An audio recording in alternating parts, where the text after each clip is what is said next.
மலைகள் விலகி போனாலும், பர்வதங்கள் பெயர்ந்து போனாலும், மலைகள் விலகி போனாலும், பர்வதங்கள் பெயர்ந்து போனாலும், அவர் கிருபை அவர் இரக்கம் மாறாது எந்த வாழ்விலே. அவர் கிருபை அவர் இரக்கம் மாறாது எந்த வாழ்விலே. மலைகள் விலகி போனாலும், பர்வதங்கள் பெயர்ந்து போனாலும், மலைகள் விலகி போனாலும், பர்வதங்கள் பெயர்ந்து போனாலும், அவர் கிருபை அவர் இரக்கம் மாறாது எங்கள் வாழ்விலே.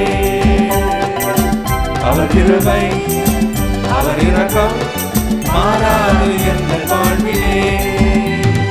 என்னை விட்டு விலகாத ஆண்டவர், ஒருபோதும் கைவிடாத சிநேகிதர். என்னை விட்டு விலகாத ஆண்டவர், என்னை ஒருபோதும் கைவிடாத சிநேகிதர். எனக்காக ஜீவ தந்த ரட்சகர், என் வாழ்வில் என்று போதுமானவர். எனக்காக ஜீவ தந்த ரட்சகர், என் வாழ்வில் என்று போதுமானவர். மலைகள் விலகி போனாலும், பர்வதங்கள் பெயர்ந்து போனாலும், மலைகள் விலகி போனாலும், பர்வதங்கள் பெயர்ந்து போனாலும், அவர் கிருபை அவர் இரக்கம் மாறாது எந்த வாழ்விலே. அவர் கிருபை அவர் இரக்கம் மாறாது எந்த வாழ்விலே.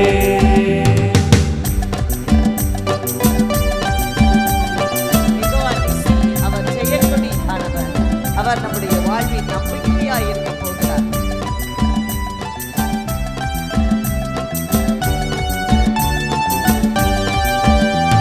யெகோவா நிசி எங்கள் ஜெயமானவர், யெகோவா ஷம்மா என்னோடு இருப்பவர். யெகோவா நிசி எங்கள் ஜெயமானவர், யெகோவா ஷம்மா என்னோடு இருப்பவர். என் வாழ்வின் நம்பிக்கையானவர், என் வாழ்வில் என்று போதுமானவர். என் வாழ்வில் நம்பிக்கையானவர், என் வாழ்வில் என்றும் போதுமானவர். மலைகள் விலகி போனாலும், பர்வதங்கள் பெயர்ந்து போனாலும், மலைகள் விலகி போனாலும், பர்வதங்கள் பெயர்ந்து போனாலும், அவர் கிருபை அவர் இரக்கம் மாறாது எந்த வாழ்விலே. அவர் கிருபை அவர் இரக்கம் மாறாது எந்த வாழ்விலே. அவர் யெகோவா ரப்பா, அவர் எங்கள் நல்ல பரிகாரியாய் இருக்கிறவர். சொல்லுவோமா, அந்த பரிகாரியின் நோய்களை அவர் மேல் சுமந்து கொண்டிருக்கிறார்.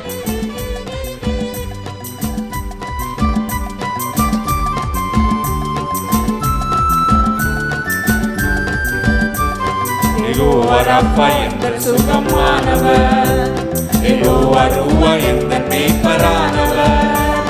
யெகோவா ரப்பா எங்கள் சுகமானவர், யெகோவா ரூவா எங்கள் மேய்ப்பரானவர்.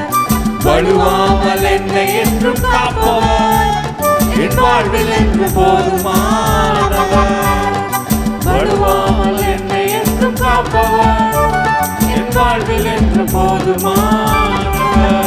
மலைகள் விலகி போனாலும், பர்வதங்கள் பெயர்ந்து போனாலும், மலைகள் விலகி போனாலும், பர்வதங்கள் பெயர்ந்து போனாலும், அவர் கிருபை அவர் இரக்கம் மாறாது எங்கள் வாழ்விலே. அவர் கிருபை அவர் இரக்கம் மாறாது எங்கள் வாழ்விலே. மலைகள் விலகி போனாலும், பர்வதங்கள் பெயர்ந்து போனாலும், மலைகள் விலகி போனாலும், பர்வதங்கள் பெயர்ந்து போனாலும், அவர் கிருபை அவர் இரக்கம் மாறாது எங்கள் வாழ்விலே. அவர் கிருபை அவர் இரக்கம் மாறாது எங்கள் வாழ்விலே. அல்லேலூயா. அல்லேலூயா. உபாகமம் 10ஆம் அதிகாரம் 18ஆம் வசனம் வாசிக்கலாமா? அவர் எப்படி பாருங்க, இவங்களுக்கு யாரு கொடுப்பா? அன்ன வஸ்திரம் யார் கொடுப்பா? அவங்களுக்கு அன்னமும் வஸ்திரமும், சாப்பாடும் வஸ்திரமும் யார் கொடுப்பா? இதையெல்லாம் அவர் கவனித்து இருக்கிறார். இன்னொன்று பாருங்க, எல்லாரும் நமக்கு ரொம்ப ஒரு சாட்டையடி மாதிரி ஒரு காரியம் பாருங்க, எடுத்துக்கொள்ளலாமா? யாத்ராகமம் 22ஆம் அதிகாரம் 22, 23 வசனங்கள். யாத்ராகமம் 22, 23ஆம் வசனம். விதவையையும் திக்கற்ற பிள்ளைகளையும் நீங்கள் என்ன செய்யக்கூடாது? ஒடுக்கக்கூடாது. அதே 23ஆம் வசனம் பாருங்க, அவர்களை எவ்வளவாகிலும் ஒடுக்கும்போது அவர்கள் என்னை நோக்கி முறையிட்டால் அவர்கள் முறையிடுதலை நிச்சயமாக நான் கேட்பேன். ரொம்ப ஜாக்கிரதையாக இருக்கணும். நம்ம கிட்ட இருக்கிற விதவைகள், திக்கற்ற பிள்ளைன்னா யார் தெரியுமா? தகப்பன் இல்லாத பிள்ளை, தாய் இல்லாத பிள்ளை. இந்த பிள்ளைக்கு பேர் தான் திக்கற்ற பிள்ளை. யாரோ ஒருவர் இல்லை, அந்த பிள்ளைக்கு திக்கற்ற பிள்ளை. அதுக்கு எங்கே போகிறதுனே தெரியாது. தகப்பன் இருந்தால் அழகாய் திசை காட்டி இருப்பார், தாய் இருந்தால் நன்றாய் கவனித்து இருப்பார். அப்போது இது எதுவுமே இல்லாத ஒரு பிள்ளையை நீங்கள் ஒடுக்கவே கூடாது அப்படின்னு சொல்கிறாரு.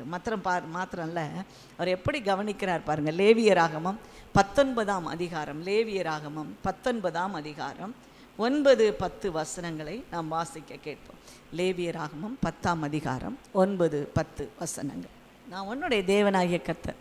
இன்றைக்கி நீ சாப்பிட்டுட்டு இருக்கிறதெல்லாம் நான் போட்ட எச்சம், நான் போட்டது, நான் விட்டு விட்டது, நான் போட்டு விட்டு விட்டது, அதை தான் நீ சாப்பிட்டுக்கிட்டு இருக்க. நீ அதை போல் நீ என்ன செய்யணும் பாருங்கள்.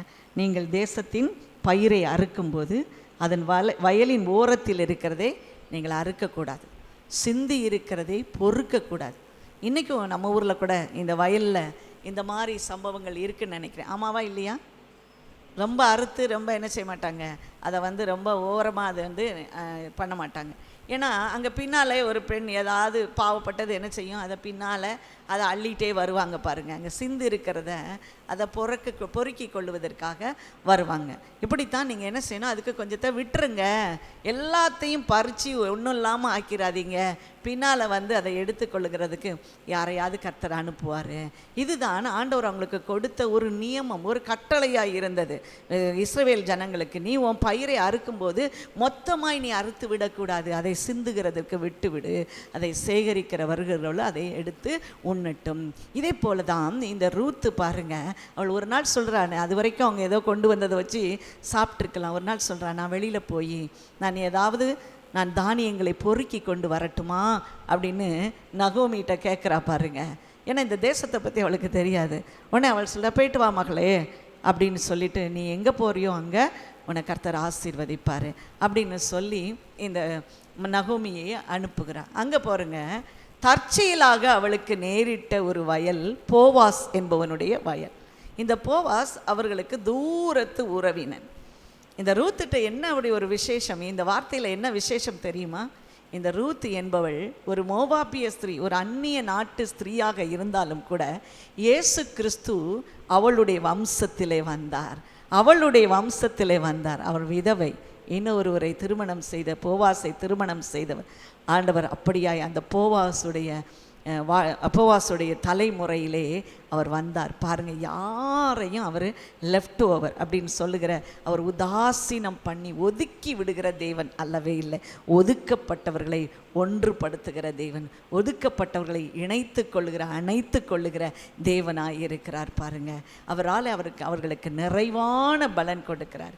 இந்த போவாசுடைய வயலுக்கு அவள் போகிறாள் பாருங்கள். போவாஸ் பார்க்குறான், ஏதோ ஒரு பெண் பொறுக்கி கொண்டு இருக்கிறாள். அதை பார்த்த உடனே அவன் சொல்லுகிறான், அவள் நல்லா பொறுக்கி கொண்டு போகும்படியாக உங்களுடைய கதிர்களை சிந்த விடுங்கள். நம்மனா ஒரு கதை எழுதினோம், ஒரு சரித்திரம் எழுதினோன்னா அந்த பெண் மிகவும் அழகானவள். ஆகவே போவாசுடைய கண்களில் இல்லவே இல்லை. அவன் எதையும் பார்க்கவே இல்லை. அவன் எதை பார்த்தான் என்பதை நாம் பின்வருகிற காரியங்களிலே நாம் சொல்ல போகிறோம். பாருங்கள், முதலாவதாக கர்த்தர் கவனித்திருக்கிற தேவன்.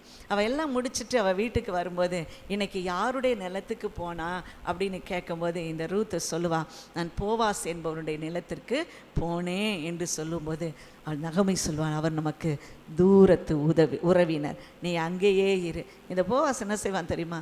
இன்னும் கொஞ்சம் கதிர்களை சிந்த விடுங்க, கதிர்களை சிந்த விடுங்க.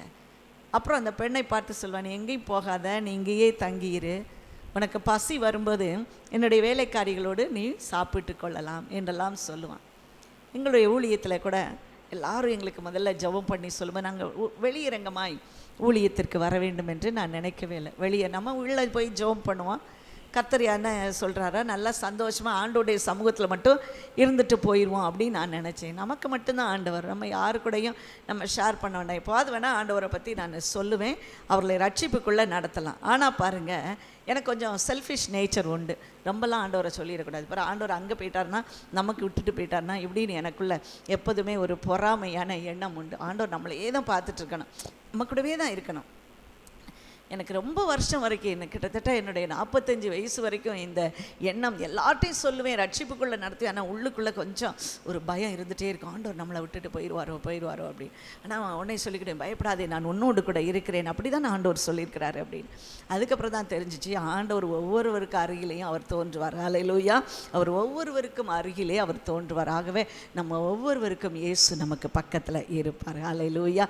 நம்ம இயேசுக்கு பக்கத்தில் இருப்போம். அப்போ ஊழியத்தை பற்றி எல்லாரும் சொல்லுவாங்க, நீங்கள் செய்ய போகிற ஊழியம் பெரிய ஊழியம் அப்படின்னோடனே எங்களுக்கெல்லாம் சிரிப்பாக இருக்கும். என்னடா இது, நம்ம கொண்டு நம்ம யார் ஒன்றுமே இல்லை, அடுப்பில் அடியில் கிடக்கிறோம். அடுப்பின் அடியில் கிடந்தவர்களாய் இருந்தாலும் புறா சிறகுகளுக்கு ஒத்த சிறகுகளினாலே நீங்கள் அலங்கரிக்கப்படுவீர்கள், வெள்ளியின் சிறகுகளினாலே நீங்கள் அலங்கரிக்கப்படுவீர்கள் என்றெல்லாம் ஒரு வசனத்தை சொல்லுவாங்க. எனக்கு அது அப்போல்லாம் அது மைண்டு கேட்டவே இல்லை. அப்போ ஒரு நாள் பாருங்கள், நாங்கள் வெளியரங்கமாய் ஊழியத்தை ஆரம்பித்து அரைஸ் அண்ட் அனாய்ட் மினிஸ்ட்ரிஸ் என்று அதை பெயரிட்டு அதை பெயரிடும்படியாக கர்த்தரை சொன்னார். எங்கள் ஊழியத்தில் நாங்கள் எதையுமே நாங்களே செஞ்சோம் அப்படிலாம் இல்லை. ஏன்னா ஆண்டவர் சொல்லுவார், அந்த ஸ்டெப்பு வைக்கும்போதே பல முறை யோசிப்போம், பல வருஷம் யோசிப்போம், ஆண்டவரே இது சரிதானா, நாங்கள் தான் மனசில் எப்படி எதை யோசிக்கிறோமா அப்படின்னு. அப்போது நான் என்ன தான் ஊழியம் செய்கிறேன். ஒரு நாள் ஆண்டவர்கிட்ட கேட்டேன், ஆண்டவரே நான் பார்க்குறபடி ஒரு பெரிய எழுப்புதல் அப்படியெல்லாம் இல்லை, ஆனால் ஏதோ ஒன்று நடந்து கொண்டே இருக்கிறது, ஒரு ரட்சிப்பு நடந்து கொண்டே இருக்கிறது, ஒவ்வொரு மாதமும் சிலர் ரட்சிக்கப்பட்டு கொண்டே வருகிறார்கள். நான் என்ன தான் ஊழியம் செய்கிறேன், நான் பிரயோஜனமாக இல்லையா? நம்ம அடிக்கடி நம்ம ஆண்டவருக்கு முன்னால் நிறுத்தி பார்த்துக்கணும். அப்போ தான் ஆண்டவர் சொன்னார், ஒன்றும் இல்லை, சிந்திர கதிர்களை நீ பொறுக்கிக்கணும். இது எனக்கு ரொம்ப பிடிச்சிருந்தது ஆண்டவரை, எனக்காக நான் சிந்திர கதிர்களை, எல்லாரும் சிந்துகிற கதிர்களை எந்தெந்த ஊழியக்காரர்கள் சிந்தி தேவையில்லை என்று சொல்லி விட்டு விடுகிறார்களோ அவைகளை எடுத்து என்னுடைய சேர்ப்பாக நான் சேமித்து வைத்து கொள்ள வேண்டும். ஹல்லேலூயா. ஒரு நாளில் நீ திரும்பி பாரு, 2 அம்பாரமாக இருக்கும். ஹல்லேலூயா. எண்ணிக்கைக்கு அடங்காத விசுவாசிகளினால், எண்ணிக்கைக்கு அடங்காதவர்களால் இந்த ஊழியம் நிரப்பப்படும். ஹல்லேலூயா. நான் நினைப்பேன் எப்பவுமே, நான் ஒரு ஏழையாய் ஒரு பாவம் போல அந்த ரூத்தை போல கர்த்தருக்கு பின்னால் நின்று இந்த விதைகளை பொறுக்கி கொண்டு வருகிற ஊழியத்தை நான் செய்து வருகிறேன். நான் பெரிய ஊழியம் சொல்லுகிற மாதிரி ஒரு பெரிய ஊழியம் இல்லை. இதுக்கே நம்மளால் என்ன செய்ய முடியலை, முட்டி மோதிட்டு இருக்கு. அப்போது எனக்கு ரொம்ப பிடிச்சிருந்தது இந்த கான்டெக்ஸ்ட் வரும்போது, ஆண்டவர் அந்த வார்த்தையாலே இந்த வருஷம் நம்மை நிரப்புகிறாரு. கீழே சிந்துகிறான். அவன் சொல்கிறான், சிந்த விடு. நான் சில விசுவாசிகள் இங்கே வரும்போது, அவர்கள் விசுவாசிகளாக மாறும்போது நினைப்பேன், இவங்கெல்லாம் எங்கேருந்து வந்தாங்க? ஆண்டவர் சிந்துகிற கதிர்களை நமக்கு போட்டிருக்காரு. ஹல்லேலூயா. அதை நான் கவனமாக பிறக்கி அதை நல்லா அடித்து எடுத்து களஞ்சியத்தில் கொண்டு போய் நான் சேர்க்கணும். ஹல்லேலூயா. ஆண்டவருடைய களஞ்சியத்தில் பதரெல்லாம் இருக்கும், அதெல்லாம் எடுத்துட்டு நல்ல மணிகளை பொறுக்கும்போது எப்படி பொறுக்குவாங்க? ஒன்று ஒன்றா பொறுக்கணும். எப்படி பொறுக்கணும்? ஆரம்ப காலத்தில் அப்படி இல்லை. இப்போ கூட அப்படி தான் எல்லாரும் உதாசீனம் பண்ணுவாங்க, இது என்ன ஊழியம் அப்படின்னு நினைப்பாங்க. ஆனால் எனக்கு தான் தெரியும், ஒவ்வொரு கோதுமையாய் ஒவ்வொரு மணிகளாய் பொறுக்கி பொறுக்கி பொறுக்கி கொண்டு வரணும். அவர்களை ஒரு நல்ல ஒரு கரைக்கு கொண்டு வர்ற வரைக்கும் ஆண்டவர் அவர்களோடு பின்னால் பயணிக்க வைப்பார் பாருங்க. இதுதான் பாருங்கள் ஆண்டவர் செய்கிறது, ஒவ்வொருவரையும் கவனிக்கிறவர். ஒருவேளை அந்த நேரத்தில் நான் ஆண்டவரை குறித்து சொல்லலைன்னா அவருடைய வாழ்க்கை சின்ன பின்னமாக இருக்கும், அவருடைய வாழ்க்கை சிதறி போயிருக்கும். ஒரு பெண்ணை பற்றி எனக்கு தெரியும், அந்த வாலிப மகள் பாருங்கள். எல்லாரும் சொன்னாங்க, அவள் உங்ககிட்ட பேசிக்கிட்டு இருந்தால, என்ன பேசுனா, அவள் எவ்வளோ பெரிய ரவுடி தெரியுமா அப்படின்னு சொன்னாங்க. என்ன பண்ணியிருப்பா அப்படின்னு நானும் யோசிச்சு, பெண் பிள்ளைகள் என்னத்தை பண்ணியிருப்பாங்க எனக்கு அப்படி எப்போவுமே ஒரு மனதிற்குள்ளே வரும் பாருங்கள். அப்பொழுது தான் நான் அந்த பிள்ளை ஒரு நாள் கேட்டேன், என்னம்மா எல்லாரும் உன்னை பற்றி வேறு மாதிரி சொல்கிறாங்களே, நீ என்ன தான் செஞ்ச, நீயே உன் வாயால் சொல்லிடு. அவர் சொன்னான், எனக்கு 7 முறை நான் கருச்சிதைவு பண்ணி இருக்கிறேன் என்று. ஒரு வாலிப பிள்ளை இந்த வார்த்தை கேட்ட உடனே எனக்கு ரொம்ப ரொம்ப மனசே உடஞ்சிருச்சு. ஏன்னா அவளுக்கு தெரியாதபடியே அவள் சொல்கிறான், நான் 7 முறை. ஆகவே மற்றவங்கெல்லாம் அவளை பகடி செய்யும்போது ஆண்டோடைய பார்வை எப்படி இருக்குது பாருங்கள். ஒன்றுமில்லாத பிள்ளை, அவள் மூளை இல்லாத பிள்ளை, அவளுக்கு உணர்வு இல்லாத பிள்ளை, அவளை உணர்ச்சிகளை தூண்டி விட்டு அந்த பெண்ணை சின்னாபின்னமாக்குகிறார்கள், அவளுடைய உணர்ச்சிகளை தூண்டி விடுகிறார்கள். இதுதான் அங்கே இருக்கிற காரியம். நான் அவளை அழைத்து அவளுக்கு நன்ற ஆண்டவரை குறித்து சொல்லி, நீ ஒன்றும் கவலைப்படாத, இனி வருகிற காலம் ஆண்டவர் என்ன சொல்கிறார், இனி பாவம் செய்யாது. உன்னை யாராவது உதாசீனம் பண்ணலாம், உன்னை தொடலாம், இப்படிப்பட்ட தொடுதலை குறித்து நீ எச்சரிக்கையாக இருக்க வேண்டும். இந்த வார்த்தைகளை குறித்து அவள் சொல்லுவாள், ஆமாம் மேடம் கரெக்டாக அப்படித்தான் சொன்னாங்க. பாருங்கள், இவ்வளவு தூரம் அறியாத பிள்ளைகள் இருக்கிறார்கள், உணர்ச்சிகளை தூண்டிவிடு. நான் நினைக்கிறேன் ஏதோ சமுதாயத்தின் கீழ்மட்ட மக்கள் மாத்திரம் அல்ல, பெரியவர்கள், ஊழியக்காரர்கள் யாருமே என்னதில்லை, விதி விலக்கு இல்லை. நான் கண்டு கொண்டது அப்படித்தான். பரிதாபமாக அந்த பிள்ளை நின்று கொண்டு, இதெல்லாம் தப்பா மேடம், என்ன சொல்லுவீங்க பாருங்க. ஒரு சின்ன பிள்ளை, ஒரு 17-18 வயசு இருக்கிற ஒரு பிள்ளை. கர்த்தர் உன்னை நேசிக்கிறார், உனக்கு நல்ல வாழ்க்கையை கொடுக்க போகிறாரு. அதன் பின்பு பாருங்கள், ஆண்டவரை அவள் ஏற்றுக்கொண்டாள், அவளுடைய அறிவு மாறிற்று, நன்றாய் படிக்க ஆரம்பித்தாள், கல்லூரியில் நன்றாய் படிக்க ஆரம்பித்தாள். கீழே கிடந்த அவள் பொறுக்கப்பட்டாள். அந்த மணி நல்ல மணி என்று ஆண்டவர் கவனித்து அதை என்னுடைய கையிலே கொடுத்தார். அதை நான் எடுத்தேன், நன்றாய் அதை விளக்கி களஞ்சியத்தில், ஆண்டவருடைய களஞ்சியத்தில் சேர்க்கும்படியாக கர்த்தர் எனக்கு உதவி செய்தார். இன்றைக்கு அந்த பிள்ளை சொன்னாள், எனக்கு அருமையான திருமணம், ஒரு திருமணத்திற்கு அவர்களே தேடி வந்திருக்கிறார், நான் கட்டாயம் ஊழியம் செய்வேன். நான் இதை போல உள்ள பிள்ளைகளுக்கு நான் சொல்லுவேன், ஒரு ஊழியத்தை செய்ய கர்த்தர் அவளுக்கு கிருபை தந்திருக்கிறார். பாருங்கள், அவர் யாரையும் அப்படியே விட்டு விட்டு காணாதவர் போல கடந்து போகிற தேவன் இல்லவே இல்லை. நம்முடைய உணர்வுகளை அவர் அறிந்திருக்கிறார். இரண்டாவதாக நம்ம பார்த்தோம் என்று சொன்னால், அவர் நம்மை பாதுகாக்கிற தேவனாய் இருக்கிறார். எப்படி நம்மை பாதுகாக்கிறார்? ஒரு ப்ரொடெக்ஷன், நம்மை சுற்றிலும் அவர் வேலி அடைத்து விடுவார். அடைக்கலமாய் வந்துட்ட பார்த்தியா, ஏன்ட்ட வந்துட்ட. நமக்கு முன்னால் சின்ன பிள்ளைகள கதையெல்லாம் சொல்லியிருப்பாங்க, ஏதாவது அடைக்கலம் கேட்டு குருவி வந்து மடியில் விழுந்தா கூட அந்த குருவிக்காக, அந்த அடிப்பட்ட குருவிக்காக எதை வேண்டுமானாலும் செய்வாங்க தமிழ் மக்கள் அப்படின்னு சொல்லுவாங்க. அடைக்கலமாக வந்தால் அதை என்ன செய்ய மாட்டாங்க, அறுத்து சாப்பிட மாட்டாங்க. ஒரு சின்ன கோழி கொஞ்சம் ஏதோ இருந்தாலும், சின்ன பறவையாக இருக்கலாம், அதுக்கு கூட அடைக்கலமாய் வந்துருச்சுன்னா அதுக்கு பாதுகாப்பு கொடுப்பாங்க. பாருங்கள், நீங்கள் எடுத்துக்கொள்ளலாமா? ரூத்தின் புத்தகம் 2ஆம் அதிகாரத்தை எடுத்துக்கொள்ளுங்க, 336ஆம் பக்கத்தில் இருக்கிற அதை எடுத்துக்கொள்ளுங்க. ரூத் 2ஆம் அதிகாரம் 8லிருந்து 13 வரைக்கும் சில வசனங்களை நான் வாசிக்கிறேன், கேளுங்க. அப்பொழுது போவாஸ் ரூத்தை பார்த்து, மகளே கீழ், நீ பொறுக்கி கொள்ள வேறு ஒரு வயலுக்கு போகாமலும் இவ்விடத்தை விட்டு போகாமலும் என்னுடைய ஊழியக்கார பெண்களோடே இரு. அவர்கள் அறுக்கும் வயலை பார்த்து அவர்கள் பின்னாலே போ என்று சொன்னார். ஒருவரும் உன்னை தொடாதபடிக்கு வேலைக்காரருக்கு நான் கட்டளையிட்டு இருக்கிறேன். ஒருவரும் உன்னை தொடவே மாட்டாங்க. ஒருவரும் உன்னை தொடுவதற்கு நம்ம அதிகாரமே அவர் கொடுக்கவே மாட்டார். என்னுடைய வாலிப வயதில் நான் ஒரே ஒரு சின்ன காரியத்தை சொன்னேன். ஆண்டவரே, இந்த உலகம் எப்படி இருக்கோ எனக்கு தெரியாது, நான் ரொம்ப இன்னசென்ட், ஆனால் நல்லா எல்லாட்டையும் பேசுவேன். என்னை பார்க்குறவங்க என்ன நினைப்பாங்க, எப்போ ரொம்ப தெரியும் போல் அப்படின்னு.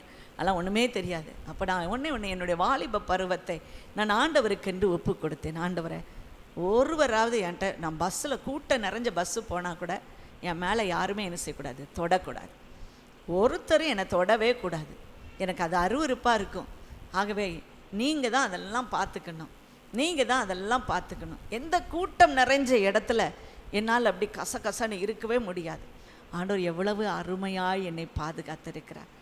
உள்ளங்கையில் வச்சு பொத்தி வச்சிருக்கிறார். ஹல்லேலூயா.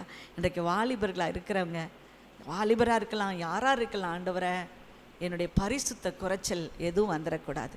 என் கண்களுக்கு காவல் வைங்க, என் சிந்தனைகளுக்கு, என் இருதயங்களுக்கு காவல் வைங்கப்பா.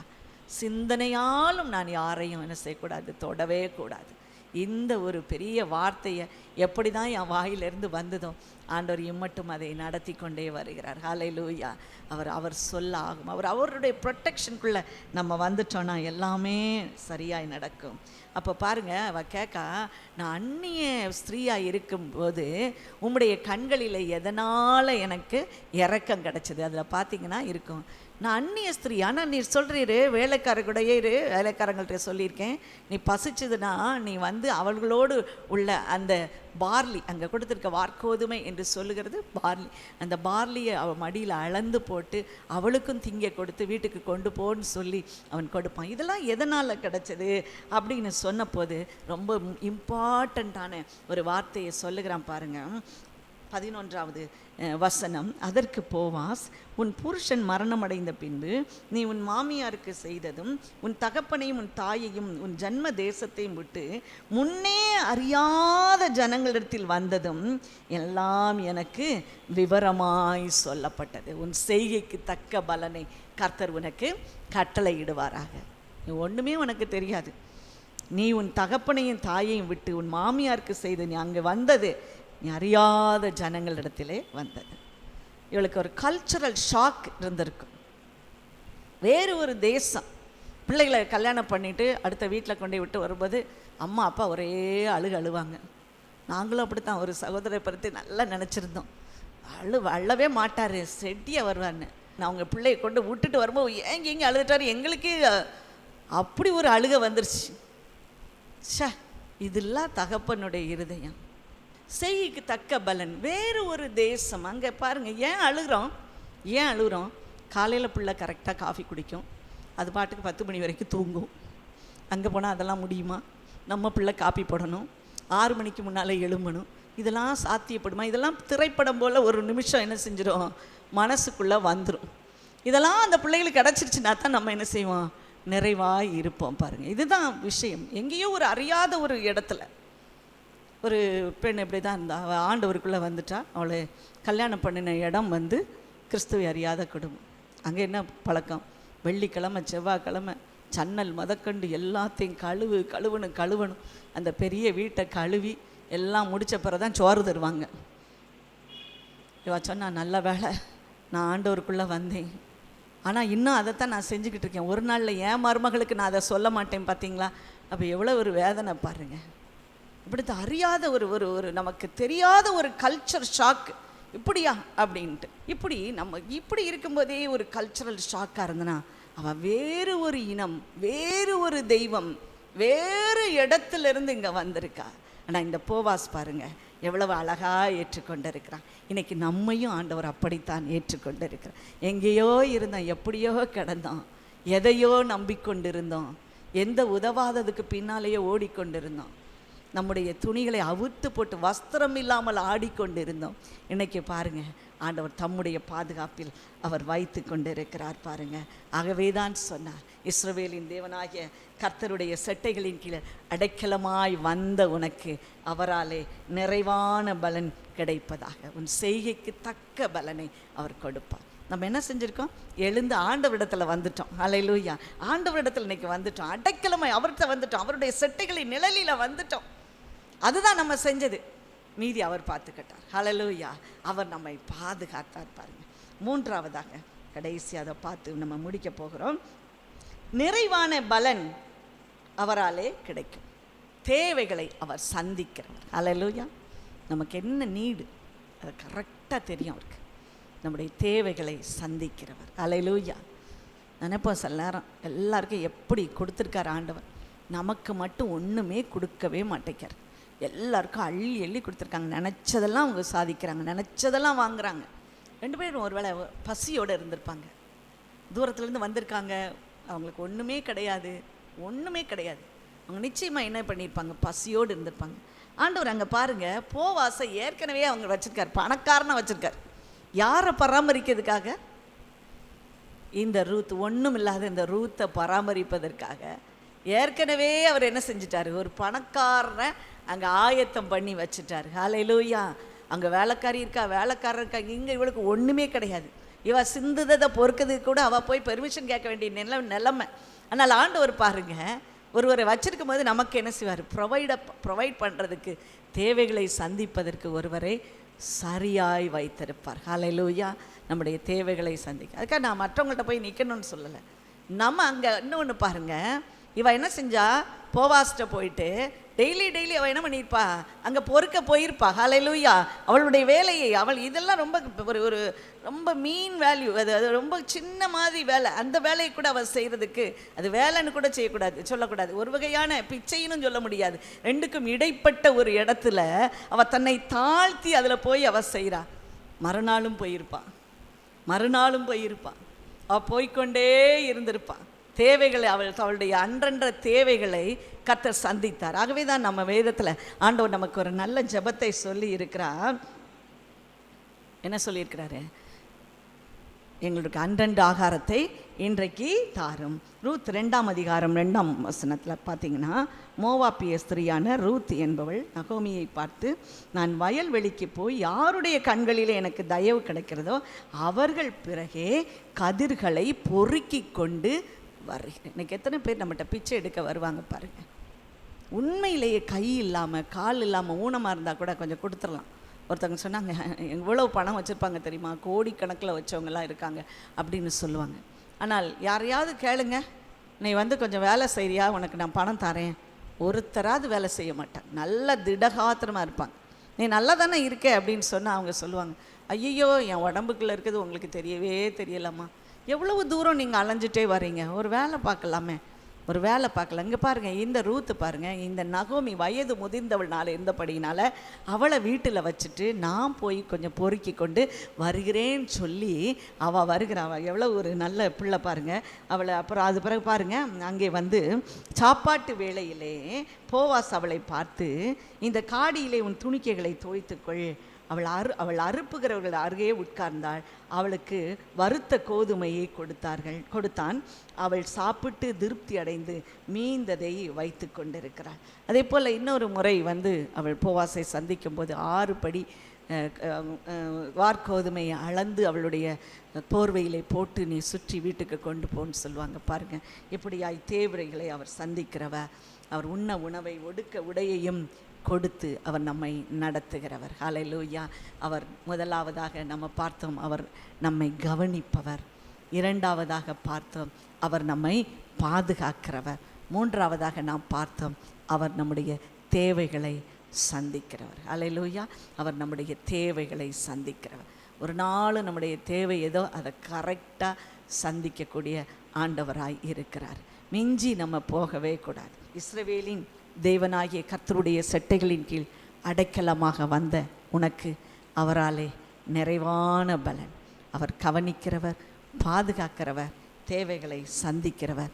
நிறைவான பலன் இந்த ரூத்துக்கு எப்படி கொடுத்தாராம் பாருங்கள். ரூத்தின் புத்தகம் 4ஆம் அதிகாரம் 13ஆம் வசனம். ரூத் வாழ்க்கை இழந்தவள், மாமியாரும் வாழ்க்கை இழந்தவள். ஆனால் பாருங்க, போவாஸ் ரூத்தை விவாகம் பண்ணினான். அவள் அவனுக்கு மனைவியானாள். அவன் அவளிடத்தில் பிரவேசித்த போது அவள் கற்பந்தரித்து ஒரு ஆண் பிள்ளையை பெற கர்த்தர் அனுக்கிரகம் பண்ணினார். ஒரு ஆண் பிள்ளை, அதே போவாஸ், அதே நல்ல செல்வந்தன் இவளை திருமணம் முடித்து ஒரு குழந்தை ஆண்டவர் கொடுத்தார். பாருங்க, ஆண்டவருடைய செயல் இல்லாமல் இதெல்லாம் நடக்கவே நடக்காது. ஆண்டவருடைய செயல் நமக்கு இருக்க வேண்டும். ரூத் 4ஆம் அதிகாரம் 16ஆம் வசனம் சொல்லுகிறது, நகோமி அந்த பிள்ளையை எடுத்து தன் மடியிலே வைத்து அதை வளர்க்கிற தாயாக மாறினாள்.